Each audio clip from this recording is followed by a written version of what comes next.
anyway, so I bought that song up because I'm looking at this, that story and whatnot. I'm like, damn, I be wondering whether or not like hip hop be having an impact on how people, or at least how black folks look at like at stealing, right? And I was thinking earlier about like how Angry Man was breaking down how black people see, basically how black people see money, how we see commerce, and how we see the importance of paying the right price for things and not having this. Oh, here we go. Boom. What you think about songs like it's supposed to be the hottest song out right now?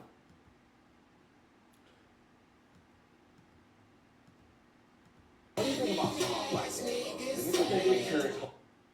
All right, so I want to show the visual more than anything else. She was able to create a song that not only misled young girls, right, but she's also attempted to mislead young men as well. You see what I'm talking about?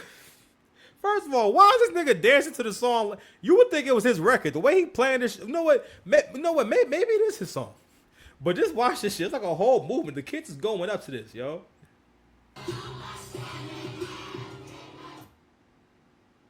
You know what I'm saying? Like, you see this? That's wild, son. That is wild, yo. You know? But you saw them, and it's a movement, and they all singing it. They all know the words of the song and whatnot. But here's the thing: that old boy he said, "Oh, she's attempted to mislead." First of all, it's already cooked. Listen, this is these niggas' mothers. To keep it a stack with you, black men are the most resilient because a lot of black men will grow up not having a mother that had being primarily around a mother, and not even being around a mother who's actually even sane. But if you talk to a lot of black men and start kind of getting into their history and like getting into like their upbringing and like how their mother act and stuff like that, a lot of y'all, it is what it is, bro. It's really hard for women to develop if they not under the leadership of a man. Everyone needs leadership. That's why you'll like say like Coach Greg, right? Coach Greg is someone who's an actual trainer, been into fitness his whole life, and he still went and got a trainer and invested in himself.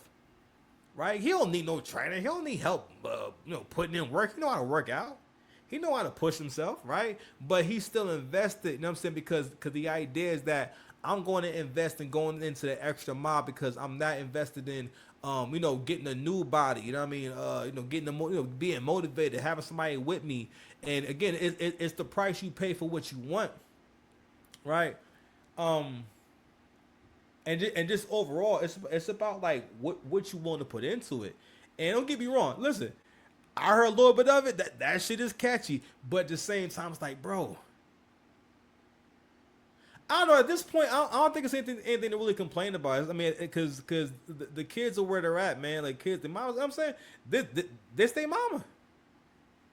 Because another reason why it's going to resonate is because as long as you ain't got shit, because at the end of the day, women are survivors, so women will do whatever they, which means surviving means doing whatever you think you have to do, or what is the most convenient choice, right? So when it comes to surviving, men gotta understand. Men don't get that, right? Men will consider ethics and what's right from wrong when it comes to making a decision, whereas a woman will say, all right, well, whatever's the easiest thing I can do to get from point A to point B, I'm gonna do it. Which is again, the easiest thing, the most accessible thing is always going to be their sexuality. Always going to be they looks. If they got looks, they looks, and they want us to have sex. That will always be in demand. That will always be valuable, but also will always be the easiest thing they can give because they already have it. They don't have to acquire it. Like she don't got to go out there and like earn the pussy.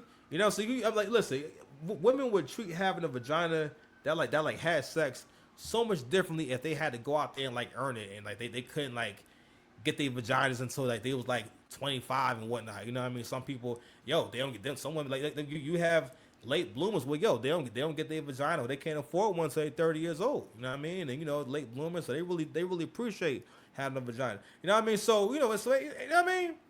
You get it? Anyway, so it's like that, bro. So yeah, man. So shout out to Young Miami. So that only took about 8 years to put out a record by herself. That was pretty good.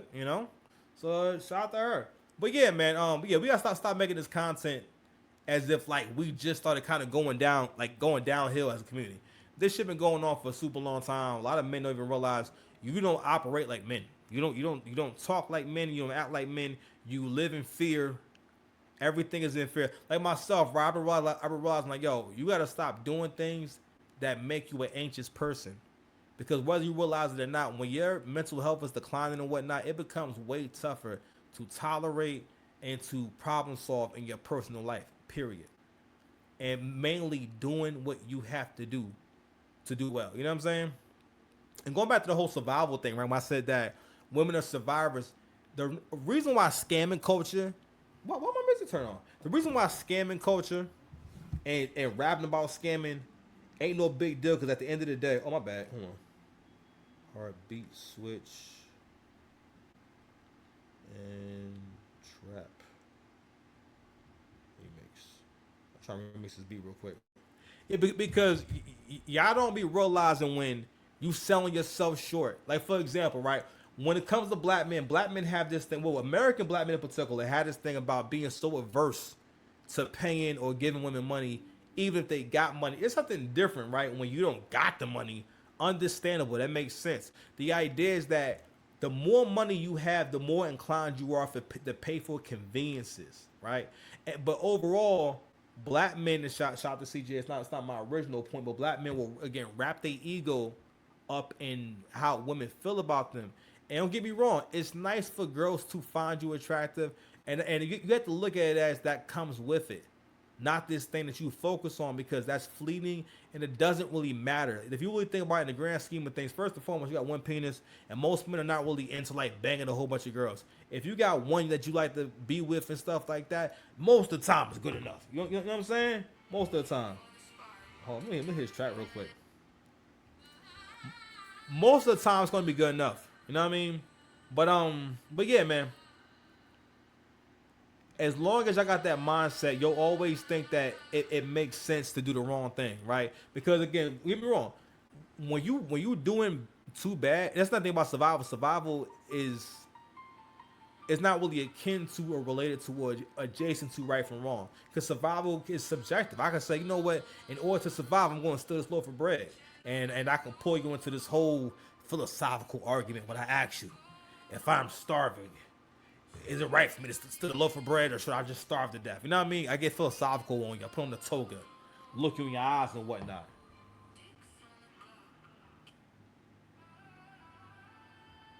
Ain't do what I actually do. That's cool. All right, let's get to the next thing. So Rick Ross, listen, Drake just said, if I'm lying, I'm flying economy. Give me a motherfucking seat. So here we have Rick Ross.